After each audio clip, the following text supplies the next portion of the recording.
everyone, this is Jane with Barlow Herbal, and in this video I'm going to share some fun information about a beautiful little plant that many people consider a weed, but if you're an herbalist or you're a gardener, you probably love this plant, and this is red clover. This has a long history in herbal medicine. It's been used by humans for 2,000 years, and there's documentation and history about that. And one of the things that I love about being a modern human is that now these things are starting to become very much tested. They're starting to do studies on them. Things that herbalists and humans from ancient times have known for centuries are now becoming common. They're becoming tested. And modern humans are starting to realize that Mother Nature has the tools for us to heal. So red clover is one of those beautiful little plants that you might be familiar with. If it grows in your yard, you might not want it. Some people pluck it out of their yards and throw it away and are not happy if it shows up in their yard, at least in their grass. So if you are a person who loves medicinal herbals, you have an herb garden, even a beautiful little flower garden, red clover is an amazing addition to that, because it has a lot of beautiful health benefits. And to me, it's one of those quiet little herbs that's easy to grow. It's very hardy, and it's a biennial. So it typically only has one growing season, sometimes two. And it's suggested that you grow this plant from seed, and it very easily grows. You can toss some seeds into some soil.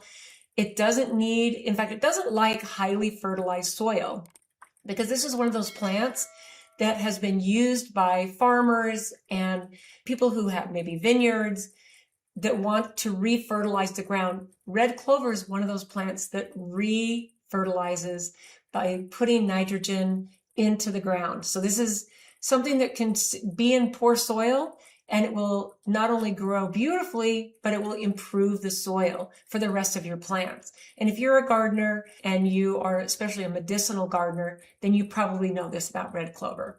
Now, red clover is in the legume family, and it's very different than white clover as far as red clover has 3 leaves, and white clover is the one where you would get the lucky 4-leaf clover.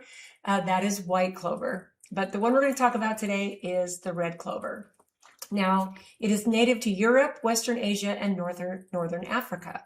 But now it is naturalized over North America, New Zealand, Australia, places where there are temperate climates, where it can grow during a season and then go to seed. A lot of times it'll show up in people's yard because the seeds will blow, which is very common with plants like red clover that are considered weeds. But if, as you know, if you're an herbalist or you're a person who loves to have plants that you can consume and use for your own health routine, then you probably love red clover. It's historically used as both medicine and as a soil restoring forage crop, okay, which is amazing. So it's been used medicinally for 2,000 years. We can document that. It's important in European and American folk herbalism, and it was traditionally used as a spring tonic, a nourishing herb, and as a soil restoring agricultural plant, okay? Became famous for naturally rebuilding depleted farmland. Now, the part of the plant that you use most traditionally are the flowering tops. And you can use some of the young leaves near the top, but the flower is where all the power, where all the medicine in red clover lives. And when you harvest it, you want to harvest it when it's open and it's been dried. So after the morning dew has dissipated off and the flower is at its most vibrant is when you want to harvest it. And then you want to let it dry, typically in the air, and then you can store it in, bags or jars. Probably a glass jar is the best place to store your dried red clover flowering tops. Then you can use it in tea. You can sprinkle it into your foods. You can also use the young leaves that live right up by the flowering top. But for the most part, it is the flowering top that holds all the medicine, okay? The blossoms you can put in tea and salads. The young leaves, you can eat them raw or cooked. In fact, I like to use the young leaves from a red clover and purslane, which is definitely considered a weed for many people, but it's so highly nutritious along with the young leaves of a red clover that it's easy just to pick a few, throw them into your salad. You don't notice a big pop of taste. Now, you do notice a little bit of that with purslane. From my experience, it's got a really distinctive taste, almost like how distinctive arugula is. I think purslane has the same. You can definitely tell you've got something in there that's adding some flavor. And you can very easily and safely throw the leaves of a red clover into your salad. Now, it's got a lot of key plant components that make it really powerful for human consumption.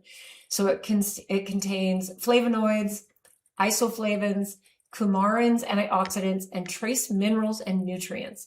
So it's not only been used for medicine, it's been used for food, which is amazing. Now, it has a ton of health benefits. And so the information that I share with you is not meant to be medical advice. This is just meant to entertain and educate you. As usual, because we live in a modern world where not only are there toxins, processed food, junk food, the foods that we eat are not normal foods. Our body has a hard time recognizing them. It might keep us alive or keep us addicted to them, but it's not going to provide nutrition. So our bodies in a modern world are off balance, not just because of all those things, but because of the prescription medications that many people are on. So when you add something like red clover, even in a tea form, into your diet, if you are on a prescription medication, there might not be a good reaction, because if you take something that's powerful medicine in the natural world, even more powerful, and it's doing its job better than what the prescription might do, there can be not a good interaction there. Here are some of the beautiful things that I love about red clover. It's really amazing for hormonal support. In fact, some of the properties are the phytoestrogens. And I think phytoestrogens in plants have gotten a little bit of a bad rap, and they don't need to. I think it's been an unfair bad rap on the phytoestrogens. So it's really got a good reputation for its hormonal support, not just for women, but for men as well. So it's traditionally associated with menopause support, hot flashes, hormone balance, menstrual and fertility nourishment, and emotional steadiness during hormonal transitions. So that does mostly sound like a woman thing, but I know men have hormones too. They don't fluctuate quite like women, but men can definitely benefit with some hormonal support from red clover. Now, it's also good for your blood and your circulation. In fact, there are many people who do natural cancer therapies who believe that red clover is a very, very important part of that because of how good it is for your blood and purifying, cleansing the blood, especially in conjunction with other herbs. Red clover is one of those herbs that likes to play with other herbs, especially if you're going after something that's a little bit heavy, like something like cancer, okay? So it's historically linked to blood purification, lymphatic support, circulation, tissue nourishment, and vascular flexibility. So good for your vascular system. That, along with cayenne pepper, two of my favorites for vascular support. Now, it's also really well known for skin support. It's traditionally used for eczema, psoriasis, acne, rashes, and dry, irritated skin. In fact, a friend of mine who's also an herbalist loves to put red clover blossoms after they've been dried, and she gets these from her own garden, which showed up randomly one year. They just showed up in her yard, and now she has them every single year in her medicinal herb section of her garden. But what she likes to do is infuse those dried flowers into an oil and then put them into a skin salve, and even a skin serum with other oils, carrier oils, and use it on her skin. One of her daughters had terrible acne when she was a teenager, and red clover oil was one of the main things that she used to help her daughter. So it's very well known for its skin support. So not just internally, but topically. So if you've got someone with skin issues, any of those I mentioned, not just using it topically, but drinking red clover tea would be a really nourishing thing to consider. Now, it's also really well known for its respiratory support. So it's traditionally used for coughs, bronchial infections, mild congestions, and lung heat and smoke exposure recovery. So think about when you spend time around a campfire, or maybe there's a fire in your area. I know here in Utah, seasonally, almost every single year, we are exposed to some type of smoke, even if it's maybe smoke from another state, like California is not that far, and when there's wind, it can blow a ton of smoke across a couple of states up into Utah. And a lot of times we will get a lot of smoke that can irritate our lungs. And red clover tea would be something really good to nourish and support lungs that have been exposed to smoke like that. It's also good for liver and detoxification. So it's traditionally viewed as a gentle liver support, a spring cleansing herb, and a metabolic restorative. And I really think that this is where it metabolically, because of how it affects your hormones, okay? It's associated with clearing stagnation and rebuilding vitality. It's also known for bone and structural support. So bone density, joint comfort, connective tissue nourishment, and healthy aging support. You know, there's so many reasons to add, in my opinion, to add tea into your routines. You know, and also it has mild diuretic properties. And when I formulated our kidney cleanse tincture, red clover is one of those herbs that is in our kidney cleanse. And again, like I said, because it plays so well with other herbs. And there's so many reasons besides kidney support to add red clover, obviously, right? It's also good for your nervous system and emotional support, which I think it has to do with its ability for your hormones, right? So it's got mild calming, emotional grounding, burnout recovery, hormonal emotional balance, and it helps to soften tension and irritability. I mean, think about sipping on a cup of tea, whether that be any kind of tea, but something that you know you're specifically doing for those kinds of issues. We do live in a very interesting, chaotic time to be here, where the energies, the frequency, there's so many things changing. We are in the middle of 2026 as I record this. We all know that systems are changing. Timelines are being walked on, different timelines. As far as the way people believe, we are either going, with a full-on medical, this is one example, or we're going as natural as possible. And it's becoming a really stark split from my perspective of what's happening. And this is where I think these herbal remedies, these herbal tips are so important right now. If you can balance your hormones, bring irritability down, if you have emotional stress, and you can simply get some red clover tea, steep it up, sit out in nature and sip on it, you're going to immediately get the benefits of the herbs, and then you're going to get just the fact that you're sitting with a cup of tea, you're calming your nervous system.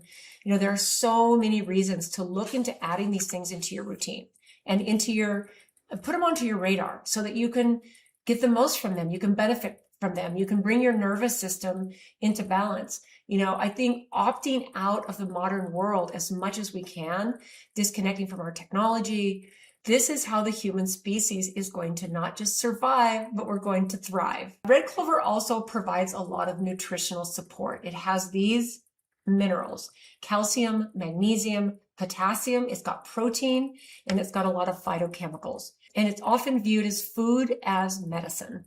It's like eating basil. Basil is very, very safe. Now, with something like red clover and even basil or some of the other herbs I talk about, there are people who can have allergies to these things because we live in such an unnatural world right now with our food, our water, our air, the things that we're exposed to. These are not natural ways for humans to live. So when you're exposed to these things, and some of it is just because we make poor choices, like with the food thing, and then we bring a natural thing in, like red clover, which seems really healthy, really nutritious, benign in the sense of it's going to hurt me, but because we're exposed to all of these other things that are unnatural, our body might not respond in the best way. So this is just another bit of a caution. Make sure that you're not only dealing with prescription drugs that might interfere, but make sure that you're not dealing with something in the form of an allergy, which that might be the case, right? It's also good for your immune system. It's good as an anti-inflammatory. So it basically is specifically associated with immune modulation, inflammatory balance, oxidative stress reduction, long-term constitutional support. So think about that. It's also good for your digestion and your metabolism. So it's associated with gentle digestive support, nutritional rebuilding, seasonal renewal. So you're going to get this come up in the spring. In fact, one of the things I love about red clover and having access to it is you definitely don't want to take all of the flowers at the same time if you can, because it's a beautiful pollinator. In fact, it's one of the bees' favorite pollinators, and it will do amazing things for your yard, your garden, your fruit trees, and for the health of the planet and human beings. We know we need these bees, and red clover is an amazing pollinator, not just for bees, but for other pollinators as well. The gardening and cultivation, super easy, super easy. And like sometimes, like I said, it might just pop up one day in your yard, and it might be in your grass where you don't want it. Maybe consider, it's a plant that's difficult to transplant because it is looked at by many people as a weed, and many people just pluck it out of their yard. So it likes full sun to partial shade. It likes well-drained soil, moderate moisture, and temperate climates. Really easy to grow from seed. It's best harvested in the mid-morning when all the dew, all the moisture from the night has dissipated out, and when the blossoms are fully open and vibrant. And then you want to dry them and then consume them, however, or store them in a glass jar with an airtight lid is the best way. And it should store, if you keep it in a cool, dark place. I would keep your dried herbs in a dark place. It should store for a long time. I've stored things that I've dried from my own herb garden for a couple of years. I do my best to consume them as fresh as possible, just because I believe that all the medicinal properties are at their highest when we do. Traditionally dried slowly in the airy shade. So I have a little drying rack. I have several actually. They're easy to make, homemade with some small boards, almost like some chicken wire, kind of stapled over, and it's very easy to make your own drying racks. And so I like to dry them, and these are best dried in the airy shade, which that just sounds wonderful, right? There are some major amazing benefits for your yard and your garden, and I touched on some of them. So it fixes nitrogen in the soil. It improves the fertility, attracts pollinators, suppresses some weeds, and reduces erosion, because it does have a good root system that helps to reduce erosion, which is amazing. So it's an excellent companion plant for herbs and fruit trees. It's loved by the bumblebees, the native bees, and the butterflies. So if you have ever noticed red clover growing, whether it's a roadside weed or in your yard or someone else's yard, you will typically, especially if it's the right time of year when it's blooming, you will see a lot of butterflies, which is another great reason to put this into your yard. Its deep flowers especially support long-tongued pollinators. Now, it's got some really amazing, fun, quirky facts and some mystical, magical things that I'm going to share with you to end this, okay? So children historically suck the nectar from the flowers, and I remember doing this when I was a child, me and my siblings, because we always, most of the time I was growing up, we had places that had a lot of property.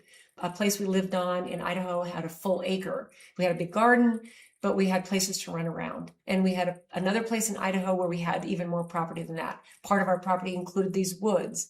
And if you've ever plucked a red clover flower and just kind of sucked on it, you will, there's a beautiful, mild, gentle sweetness to it. So much fun. Bees see ultraviolet nectar, guides humans cannot. So when a bee sees a red clover, they literally see an ultraviolet when they see the nectar. It's actually really cool. In fact, I went on and I Googled this, and I actually went on to YouTube, and there's a little video where you can actually see what this looks like under ultraviolet light that guides the bees to the nectar. It's really cool. Four-leaf clovers, our lucky clovers, are usually white clover, not red clover. The fresh blossoms will shrink dramatically when they're dry. So when you pluck a bunch of blossoms to dry, they will shrink dramatically and they will become a lot smaller. So it will take a lot more to fill up a small jar or even a quart jar to store. Now, there's some really cool things I'm going to share with you here to end.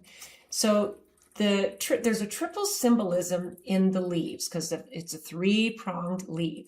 So they may symbolize mind, body, and spirit, the maiden, the mother, and the crone, okay?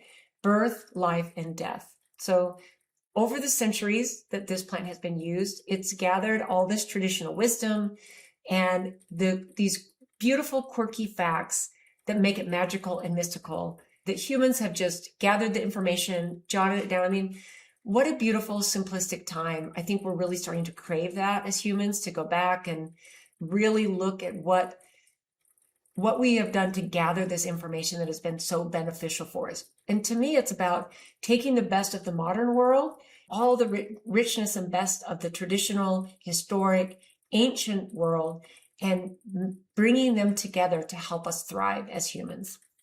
Now, these things, this triple symbolism, is associated with harmony, transitions, and integration.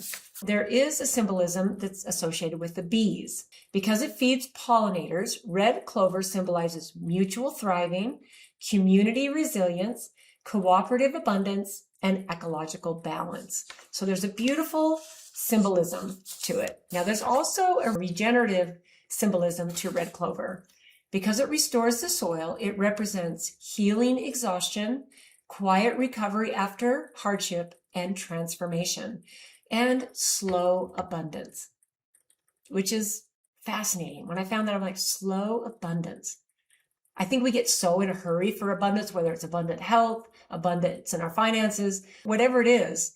It symbolizes slow abundance, which I think is so beautiful just to be worded that way.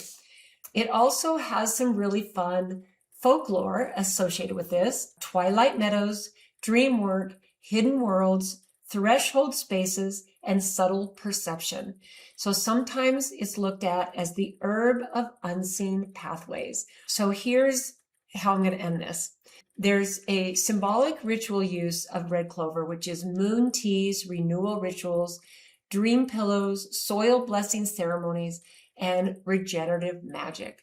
You know, I really love the word magic because to me, there are miracles and magic that is available for all of us. And sometimes we just have to believe, and we have to realize there's magic all around us.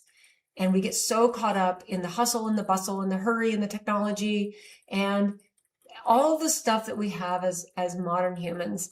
We forget to look for the magic in the everyday things. And this is one of the things that I love about the simple, humble, beautiful red clover, is it just feels like magic to me because there's just so much power in this gentle little herb. Red clover is often viewed as gentle, restorative, ecological, nourishing, and harmonizing. And the deeper reputation is this: it helps the body, the soil, and the spirit return to vitality and balance. So I would love to know what you think about red clover. Is this something you're just now going, oh yeah, I've seen that 100 times, but I didn't really realize that it was something that you could consume, you could use as medicine, you could drink as a tea, you could easily grow it in your yard. You know, I'd love to know what you think about this. This is something to put on your radar, in my opinion, is the beautiful, humble, amazing little red clover. So thanks for tuning in today, guys, and we will see you in the next one.